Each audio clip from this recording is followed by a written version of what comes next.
all of you for the social science lecture series program. In this social lecture series program, this is a continuous program to enrich the knowledge of PhD scholars and faculty members of CMJ as well as outside who are working in this social science. In this series, today's lecture is on supply chain management in agriculture. Today's resource person is young and energetic assistant professor Dr. Debashree from University of Essex, UK. Heartily welcome to you and welcome to all of you. I request Professor Debashree sir to chair the session. Thank you, Dr. Sidhuji. So I take this opportunity to welcome on behalf of CMDR and all of you to Dr. Debashree, who is assistant professor of supply chain management in the University of Essex, United Kingdom. Basically, she is a graduate of engineering. Then she did her masters in engineering again. Then later she shifted to this management and the supply chain studies on supply chain, that you can say. She was a Commonwealth Fellow for her PhD program, which she went to UK, and later she continued there only as assistant professor.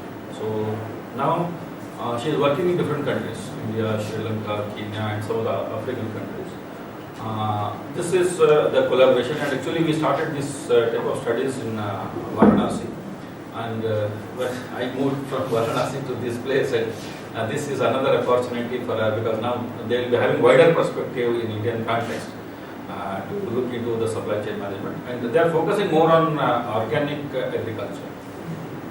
This is the practice throughout the country, because traditionally, if you look at Indian agriculture, was largely organic, and it is we agriculture scientists and the extension professionals, we systematically destroyed the sustainable agricultural practices in India, that we can say, and the same system is now working for restoring that with the integrated farming systems and organic agriculture, and there are many such alternative terminologies that we are coming up with. But now, with all that, if you look into the use of fertilizer in India, especially when we compare it with the so-called developed nations, we are far better positioned than we can say, especially use of all agricultural chemicals, not only fertilizers, it is plant protection chemicals and various other agrochemicals. So still we are in a very comfortable stage. So that is how the Indian products are fetching the highest prices in the international market. Traditionally this was, because India was known for its spices and condiments, and even today we are having highest demand in case of rice and organically grown meat and other oilseeds. But the management systems which were developed at the global level, so we did not follow those protocols somewhere, we missed that. And now we are trying to understand all those concepts like supply chain management and what is their requirement, and the efforts are going on. So this is an effort in that direction, because she is an Indian, but now she is working with the United Kingdom. So let us see how best she can establish the balance between these two countries as far as the supply chain management is considered, because they are very well aware of the situation in those countries, and now they are understanding this. Then after that, so they may come up with something which is feasible for the community that we can say. So with this brief background, I now invite Dr. Debashree to deliver a lecture on this. And before that, I will take another minute. So she is accompanied by Mr. Abhishek Kumar, who is a master's student in Banaras University. He did his graduation from Institute of Agricultural Sciences, Banaras University, and he joined for his master's program. And he is assisting Debashree throughout. So last 1 year he is working here with her, and we hope he will continue to work, and he will continue his doctoral program also in the same subject. So with these two introductions, I now invite Debashree to please continue. Before that, he is to go to the I request our director to cover that. Okay. So this is a small token of respect from the same It's very close to It is Server Institute. So now you can move to that place so that they can record. to be here today, and first of all, good morning and thank you for your time. Thank you all the students who have managed to come and all the dignitaries who are present here. So thank you. I appreciate your time and effort to give your attention to me. So as Professor said, my name is Debashree, and today what I'm going to talk about is some of the work I have done with the collaboration and support of Professor Jildi. So today's talk is about optimizing the agricultural supply chain management, looking into the efficiencies and resilience and sustainability. As I was saying, I'll just take a few minutes to just briefly introduce who am I and what work we do across the world. Today's presentation I will be covering only the work I have done with Professor Jildi in last 365 days, like last financial year. But this slide is about just a brief introduction of the other works we have done in COVID time and in the last 3 years. So my name, Debashree. I am an assistant professor in the Essex Business School. So in that role, I have the opportunity to collaborate all across the world. Some of the collaborations essentially include Sri Lanka. So I have the visiting faculty position at the Sri Jayawardhanapura University, which is like the topmost management institution in Sri Lanka. I work with University of Ruhna. Sorry. Okay. So this is Jayawardhanapura, Ruhna, and the UNOVT, like the universities in Colombo. Then I have the visiting professorship at Denmark, and so that's the DTU, and then in the Norway, USN. I have the opportunity to work with Debashree University, from where Professor and Abhishek has been visiting us. Apart from that, we work with some of the organizations in UK, where we have the opportunity to understand how the UK system works. My work is across cross-cultural learning. How does UK work and how does our context of India and Sri Lanka work? So I worked with our municipalities, which we call Colchester, our Colchester Bureau Council, with the Chamber of Commerce in UK, which is called our Colchester. Then we have worked with different funding agencies. So these projects which we are working are funded through UKRI, UK India Research Initiative. We have worked with organizations like Sainsbury's. This is like the biggest supermarket in UK. And we have been funded around £90,000 just to run some of the projects which we are working with Professor Jildi. Our some projects are funded by Erasmus project, which is the European partner. They have funded us around 1 crore rupees to go and study different organizations in Sri Lanka and India. And finally, we are implementing 5 courses in Sri Lanka with waste management and circular economy. With this, I will just start my presentation. And there are 2 other collaborators here. One is the Parliament of Kenya, which we will be talking later in the project, that how we are working with Parliament of Kenya with the blessings of Professor Jildi. So just to talk about where is Essex, like where is it? So this is the world map, and this over here is the England. So if you look at England, I'm based just 1 hour from the capital of England, which is London.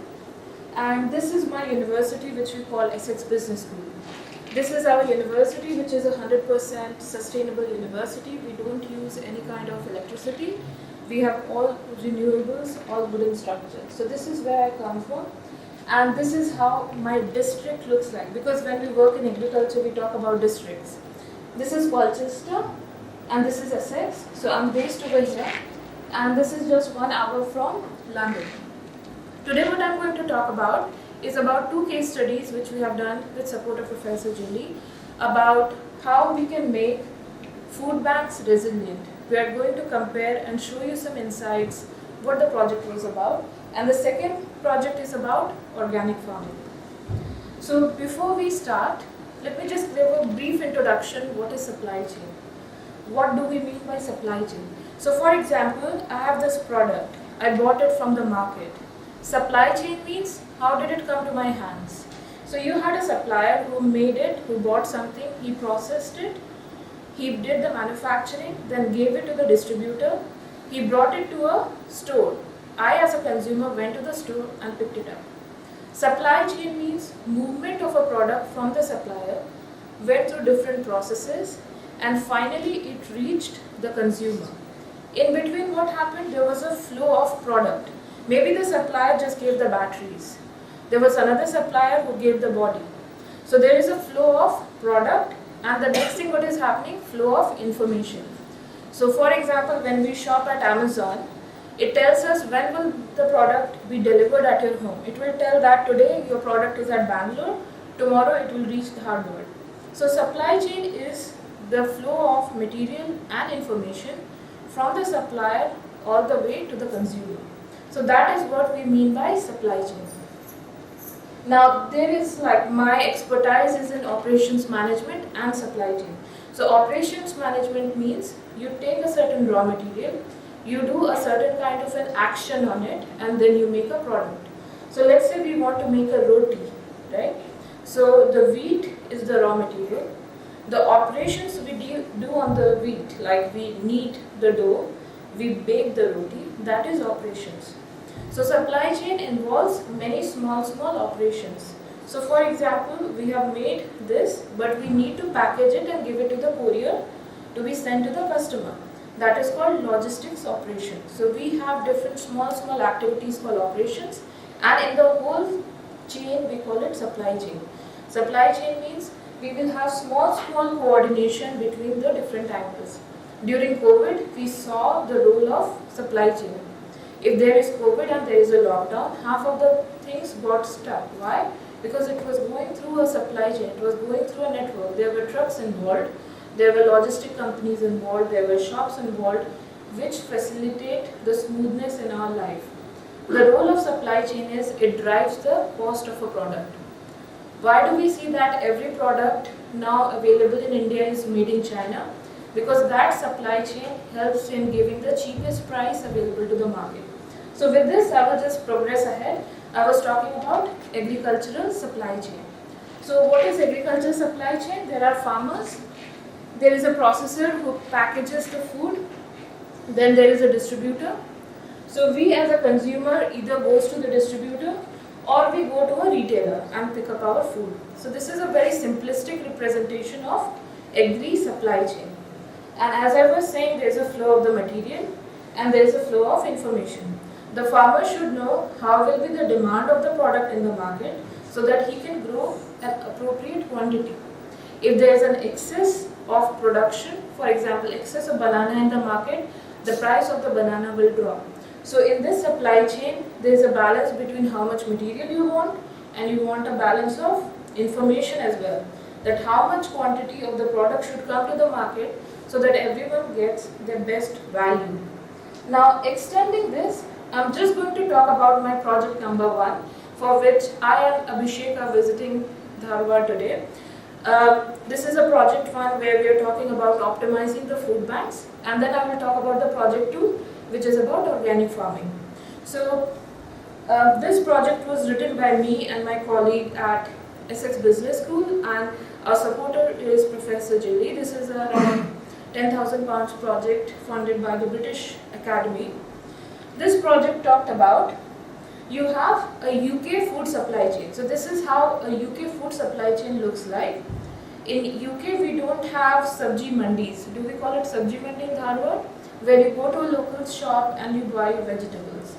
In UK it is a bit different. We have commercial setups. We go to a supermarket. It's like in Bangalore you might have Spencer's, you might have Big Basket. So in UK we only have commercial setups run by the government. Run by the policies of government. So we have a supermarket. What they do, they take, let's say, different products from different parts of UK, where we call it sourcing over here. They have a long-term partnership and they buy things in bulk. It might be nuts, it might be anything. Another thing, UK is not self-sufficient with all the vegetables. It imports its vegetable all the way from Europe and Africa. So the cucumbers we eat in UK come all the way from Africa.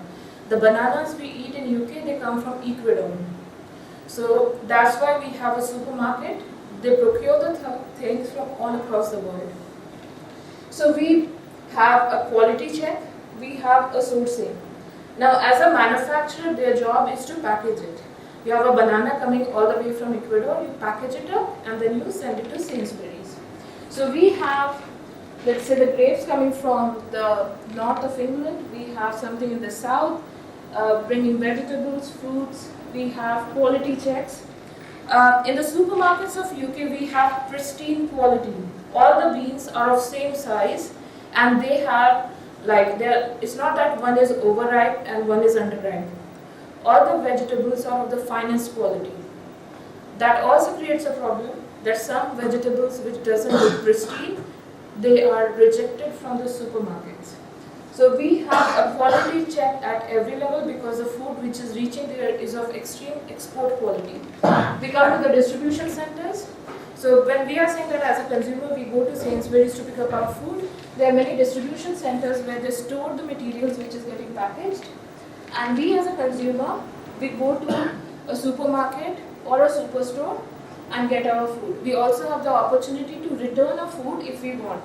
For example, we bought excess bananas and if it is within 2 days, we can return it to the store.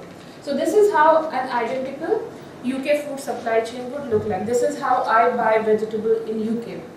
So as I was saying, there are some problems in the system. So this is a project which was written. We wanted to make a resilient supply chain. Resilient means, there was a COVID, there is a lockdown and there is no paracetamol in the store. We want to make a supply chain so that it survives this disruption and there is resilience. Resilience means able to adapt.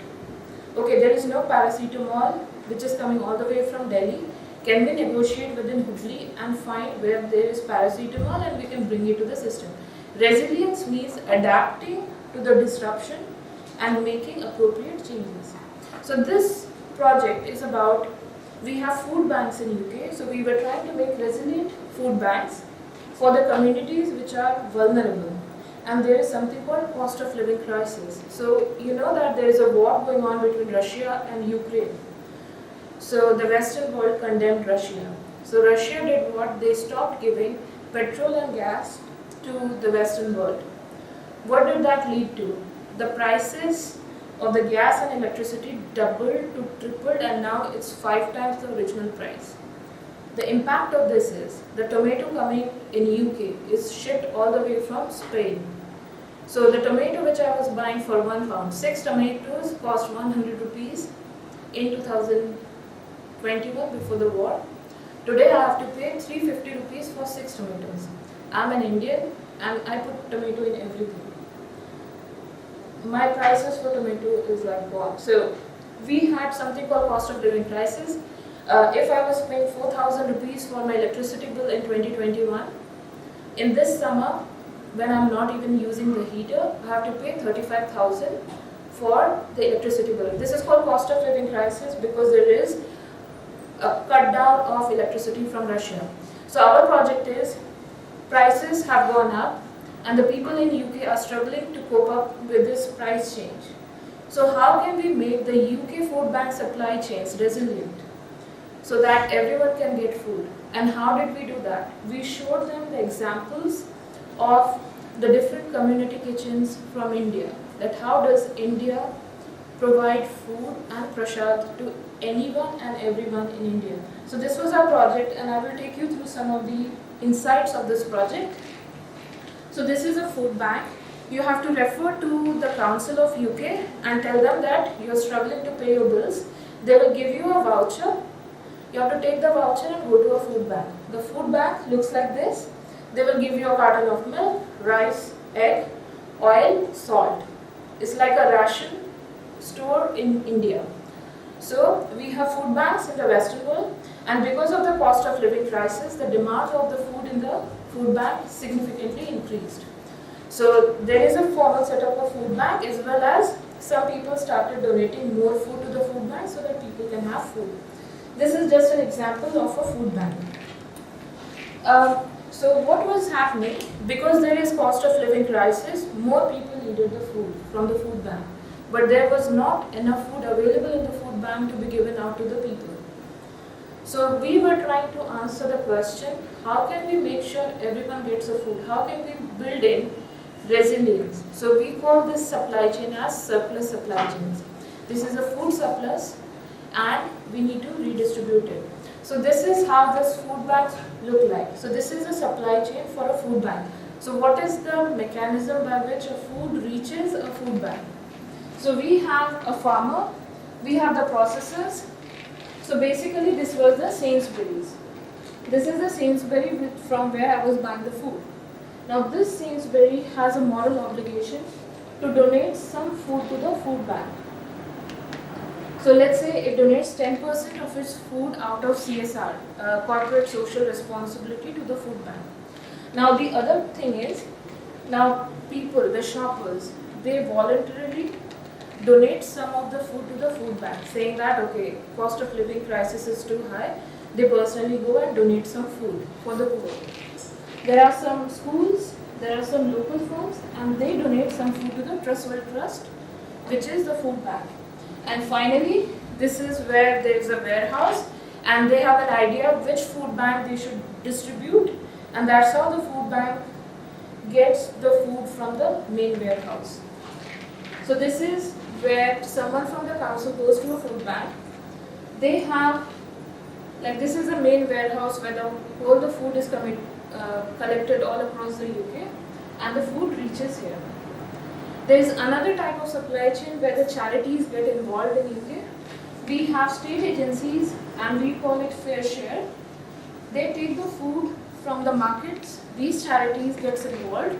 They promote people that you should donate more food, and they will bring the food and make more food available to the food bank.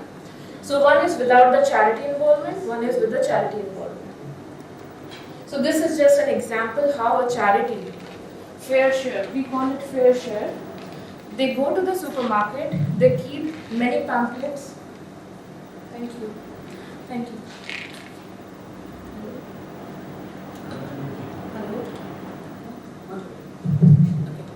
Thank you. So what they do is, this is a supermarket where you are buying, and in the supermarket they put posters like this: you should donate food for the people.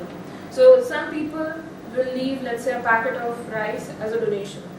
So this is how the food bank of UK was working. But the initial problem is there is less food and there are more people who want food.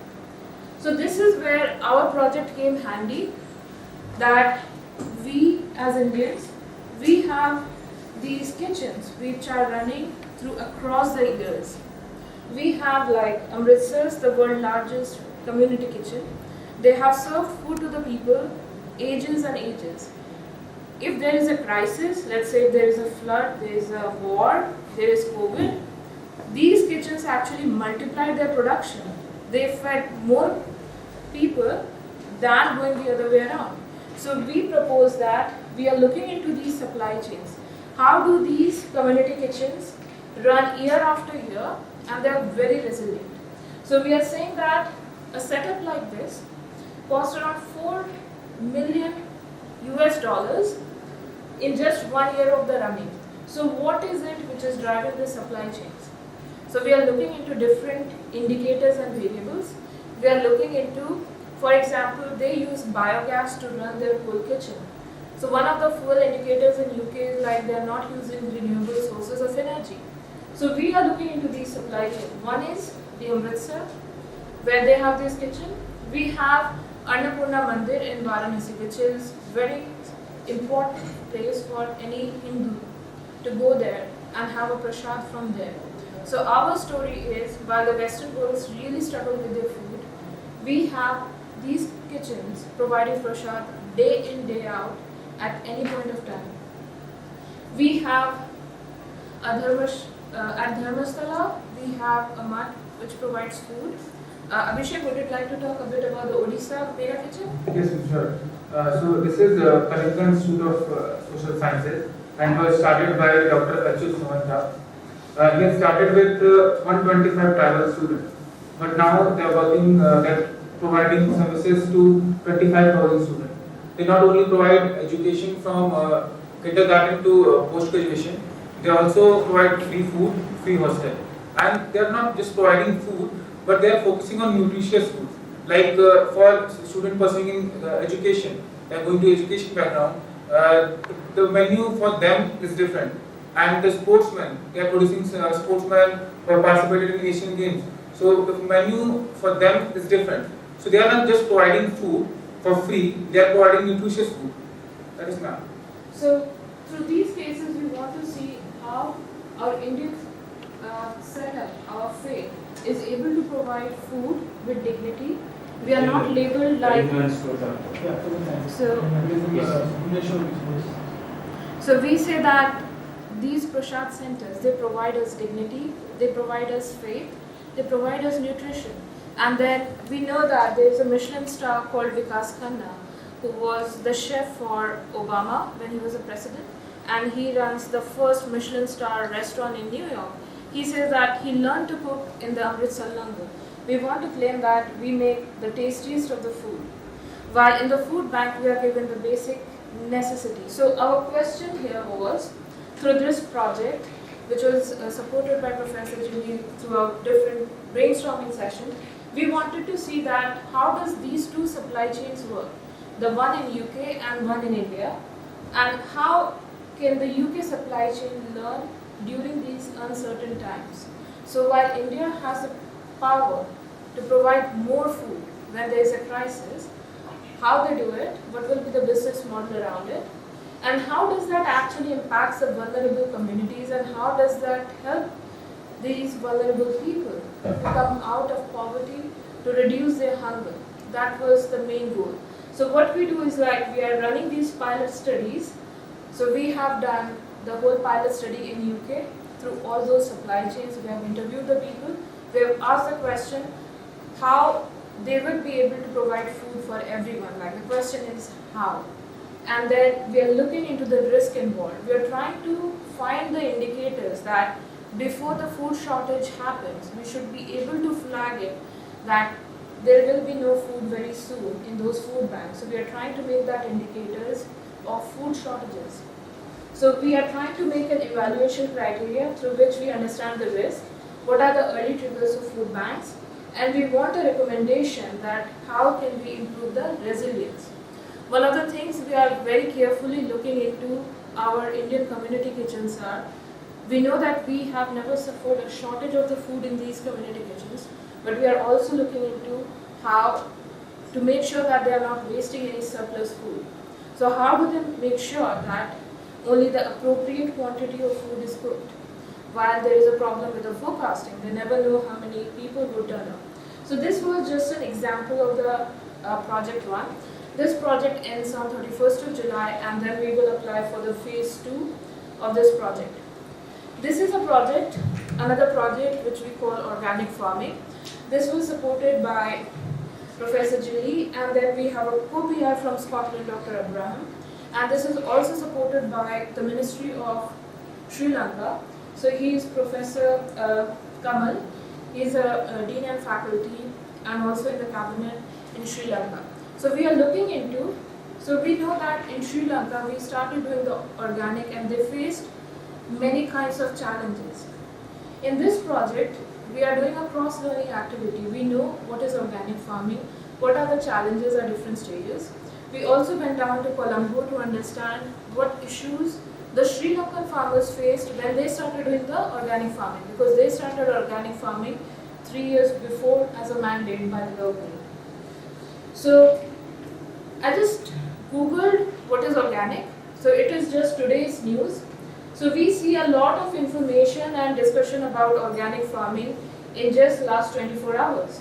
It talks about, like the Times of India, it talks about organic food, how people and farmers are getting trained for organic food. What I want to show here is, organic farming is important and it is very much in the discussion in the newspaper, whether it's Tribunal, whether it's Times of India, and it's just one day ago news. Everyone wants to promote organic farming, but the question here is how. So we are talking about supply chain learning. How do we learn from each other to do organic farming? So when we talk about supply chain learning, it means that how do you learn to do it and how do you learn from each other to do it across the chains.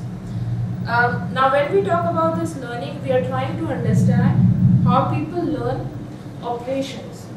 So when you are trying to do this organic farming, you have to know how to do the organic farming, right? Second thing is technology, where you will get the technological support. Third thing is management, how will you make sure you manage the whole organic farming.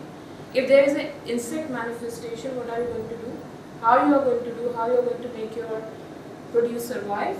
And we have to talk about sustainability. So these are the 4 indicators we are looking into in our organic farming. The questions we are trying to understand is, how do these supply chain help each other to finally make this organic farming successful?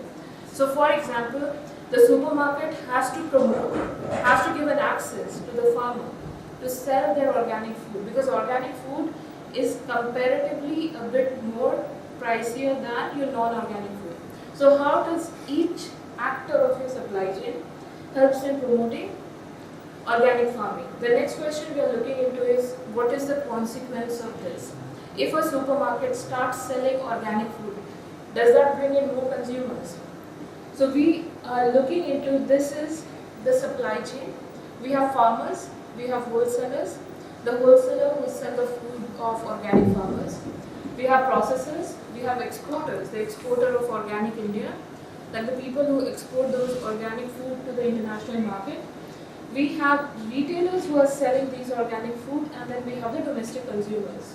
So in this supply chain, we are trying to look into different actors, how they are promoting organic farming with each other. We also have cooperatives, industry association, government bodies, and APEDA, the certification body. So we have replicated this study similarly in Sri Lanka. We have very intense discussion with the certification bodies in Sri Lanka. We have also replicated this study in Kenya, because Kenya makes coffee beans, and coffee has to be organic. The Western world wants organic coffee. So we are looking into this supply chain and trying to understand how we can make organic a success story. In the step 2, our plan is, like, after we finish this project, we are going to expand this into biodynamics. How can we make biodynamics a sustainable story? So these are the different questionnaires we have asked across the supply chains, that how do they promote sustainability, how do they promote organic farming, how they learn from each other, how do they cope with the disasters in agriculture like insect manifestation, climate change, etc. I'm not going to talk about these details because it can get a bit boring. I know there are a few PhD students here, so I just want to share how did we plan step-by-step activity for this project, like how did we conceptualize it. So like any kind of research activity should start with a literature review, and of course a research gap in practice. We know that organic farming has some issues and challenges, but it has a very significant promise if it becomes successful. So we started with a literature review. We started through different brainstorming activities with the support of Professor Jilly. I remember Professor Jilly used to wake up at 6 a.m. to have meeting with our collaborators who were that time based in New Zealand. So we used to work around 4 time zones. One is in New Zealand, one is in Scotland, one is in UK, and one is in India. Not the best time zones to work around, but Professor Jilly helped a lot with the brainstorming sessions to identify like there are some issues in the supply chains of organic farming. Then we developed the conceptual model, like which vegetables, what will be our control variables, how is mango different from organic broccoli. So we developed our control variables. So for example, the organic rice will have a different supply chain than an organic tomato. We are considering shelf life. If you are not able to sell your rice within 5 days, you can still have 1 month time to sell your rice. That supply chain will be a bit different than if you have something like tomato. You have to sell it off in 5 days. You have to find your market for that. So we conceptualized it, thought about our control variables and moderators. Then we explored. We started with our interview codes. We started with organic mango, and Professor Julie helped with that. So we ran our questionnaires before our final questionnaire through 2-3 products, and then we found like which questions were repetitive and which questions were not making sense to the farmers and different actors, and then we revised it. We call this process an interview coding. After that, we are engaging now in mass scale with the federations. We are working with around 300 farmers all across Varanasi, Karnataka, etc. So this is the step-by-step process of how we do this project. So when we were doing this, we were trying to think what was the objective of each step. Why we are doing the literature review? Because we want to understand how is it going to contribute to the supply chain literature. And that is what will give me the research gap. That's why I'm making these 2 slides a bit technical so that our PhD students can understand the process of constructing your research problem. Like how and why do you do it? So the question is why? Why are we doing the literature gap? So that is because you need the gap so that you are doing something unique. It is not something which is already existing in the literature. Then second thing is, it has to have a practical significance as well. It's not just a theoretical study you want to do. Third thing was you have to conceptualize the indicators you need to measure. So we need the case study questionnaire to collect those indicators. We know through literatures what are the indicators, but when you go to the farmer, the actual practitioners, they will tell you what are the case study questions there. They will tell you if any variables you have missed out. So we call a process of triangulation. Whatever interviews you did, whatever variables you thought, once you finish your analysis, you have to go back once again to the farmer and re-ask those questions, and those answers should match with your findings. So this triangulation means whatever interpretation you are doing has been again verified by the supply chain. So these are the 5 steps which we take in conducting a qualitative interview. Now, I have spoken a bit long now. I just want to talk about one of our future projects which we expect to start from August. This is a project which has been supported by the Parliament of Kenya. And thank you, Professor Julie, for supporting this project. This is about climate resilience. That in Kenya there is now droughts coming up. The climate is changing. So in different countries it impacts very differently. Kenya is a country where the droughts are coming, the rainfalls have gone short. They want to learn from the cases of Karnataka and Mumbai how the cotton farmers coped with the drought. So they want to know, the deliverables are like, they want to know what are the supply chain risks. So Kenya was not a place where there used to be a drought. But because of the changing climate, the droughts are now more frequent, and the predictions are that is what is going to be the way of life in Kenya. They live in peace and harmony with the elephants. Now because there is extreme temperature and no water, the elephants are getting aggressive. Now there is many incidents where elephants are coming and attacking people and killing them, the farmers. So this project from the Parliament talks about, they want to know what is the risk in the supply chain when a drought comes in. In India, we have seen many droughts across different parts of the country. So this project talks about what is the risk and challenges which the Kenyan agriculture will see due to this climate change. What will be the practices? What will be the different insurances these farmers will have to consider so that they can cope up with it? The whole thing is about, we will have a climate readiness framework which will be helpful by the policy makers, the Chamber of Commerce and the Parliament to cope up with this climate change. So this is supported by the British Academy and the Principal Research Officer and Policy Analyst at the Parliament of Kenya. So this is our next project which we start in August. Sorry, I have talked a bit and now I will stop it there, and I would like if you can ask any questions or further clarification.